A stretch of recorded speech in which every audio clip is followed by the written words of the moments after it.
एक खेतों में छोटी लाल मुर्गी रहा करती थी।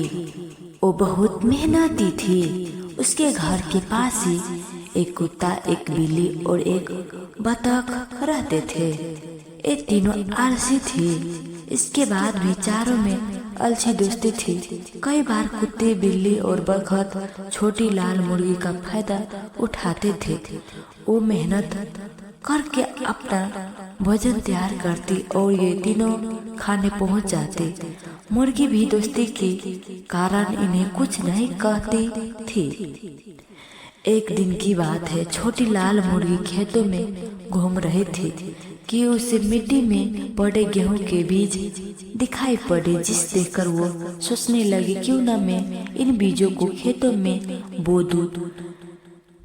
जब फसल होगी तो मैं गेहूं पिसा लूंगा और उसकी रोटी बनाकर मजे से खाऊंगा। उसे आशा थी कि उसके दोस्त इस काम में उसकी सहायता अवश्य करेंगे। उसने गेहूं के दाना उठा लिया और सबसे पहले कुत्ते के पास पहुंचे। उसने कुत्ते से कहा, दोस्त देखो, मुझे खेतों में गेहूं के बीज मिले हैं। मैं इनसे बोना चाहती हूँ। क्यों तुम मेरी सहायता करोगे? कुत्ते उस समय आराम कर रहा था। उसने जवाब दिया, नहीं, ये मेरे सोने का समय है। मुझे जोर से नींद आ रही है। मैं अभी ये काम नहीं कर सकता हूँ। छोटी लाल मुर्गी बतख के पास पहुंची और उसने पूछने लगी, दोस्त क्यों तुम इन गेहूं को बोने में मेरी सहायता करोगे? बतख बोली, नहीं, देखो कितनी धूप है, मैं तो झुलस जाऊंगी। माफ करना, मैं तुम्हारी सहायता नहीं कर सकती हूँ। तब छोटी लाल मुर्गी बिल्ली के पास गई और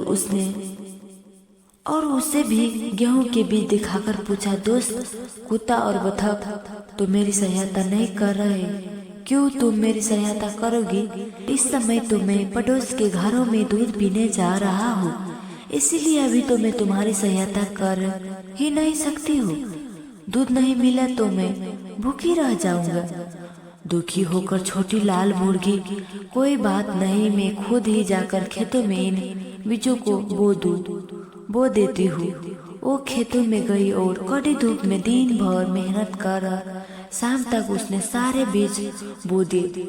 समय बीता और खेतों में गेहूं की फसल लहलहाने लगी, जिसे देख छोटी लाल मुर्गी बहुत खुश हुई और दौड़कर सबसे पहले कुत्ते के पास पहुंची। उसने कुत्ते से पूछा, दोस्त खेतों में फसल लहलहा रही है, क्यों तुम फसल काटने में मेरी मदद करोगी? नहीं, मैं ये काम नहीं कर पाऊंगा, मेरी तबीयत जरा ठीक नहीं है। कुत्ते ने कन्नी काट ली। छोटी लाल मुर्गी बतख के पास पहुंची और उससे सहायता करने के लिए कहा तो वो बोली, देखो तो रही है, मैं कितनी छोटी सी हूँ, मैं कैसे खेतों में फसल काटूंगी? माफ करना, मुझसे न हो पाएगा। छोटी लाल मुर्गी बिल्ली के पास पहुंचे। नहा कर आई थी और धूप में बैठी थी। छोटी लाल मुर्गी ने उससे फसल काटने में सहायता मांगी तो वो बिदक कर बोली, नहीं, मैं ये काम नहीं करूंगी, मैं अभी अभी नहा कर आई हूँ, मैं वहाँ धूल मिट्टी में गंदी हो जाएंगी। छोटी लाल मुर्गी दुखी होकर वहाँ से चली गई और सीधे खेत में पहुंची। वहाँ उसने अकेले ही फसल की कटाई की। अगले ही दिन उसने सोचा कि क्यों न इस गेहूं को पिसवा लूं, आटा रोटी बनाने के काम आएगा।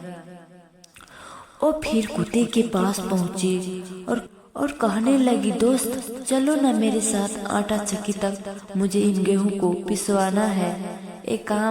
ऐसे काम के लिए मुझसे ना कहा करो, मैं इन सब कामों के लिए नहीं हूँ। कुत्ते ने दो टूक जवाब दिया। छोटी लाल मुर्गी ने जब बतख से पूछा तो उसने फिर वही बहाना बनाया कि वो तो बहुत छोटी सी है, वो इतनी दूर आटा चक्की तक नहीं जा पाएगी। बिल्ली के पास जाकर जब छोटी लाल मुर्गी ने सहायता मांगी तो बिल्ली बोली, आटा चक्की से उड़ने वाले आटे से मेरा बाल खराब हो जाएगा, मैं तो वहाँ नहीं जा सकता हूँ। दुखी छोटी लाल मुर्गी अकेले ही आटा चक्की गई और गेहूं की पिसवा कर वापस आई। अगले दिन उसने रोटी बनाने की सोची और अपने तीनों दोस्त के पास पहुंची। तीनों खेतों में खेल रहे थे। उसने पूछा, दोस्त क्या तुम रोटी बनाने में मेरी मदद करोगी? नहीं, तीनों एक स्वर में बोले, हमें तो रोटी बनाना नहीं आता है। छोटी लाल मुर्गी ने अकेले ही जाकर रोटी बनाई। जब गर्मा गर्म रोटी तैयार हो गई तो वो कुत्ता, बखत और बिल्ली के पहुंचे और उन्हें रोटियां दिखाई हुई बोली, अब बताओ कि रोटियां कौन कौन खाएगा? हम तीनों एक साथ बोले। नहीं, मुर्गी बोली। नहीं, मुर्गी बोली, इन रोटियों के लिए सारी मेहनत मैंने ही किया है, इसीलिए मैं ही सारी रोटियां खाऊंगी। और मजे से रोटियां खाने लगी। कुत्ता, बतख और बिल्ली ने कोई मेहनत नहीं की थी, इसीलिए वो सबसे छोटी लाल मुर्गी का मुंह देखते रह गई। मेहनत से कभी भी जीना चुराना चाहिए।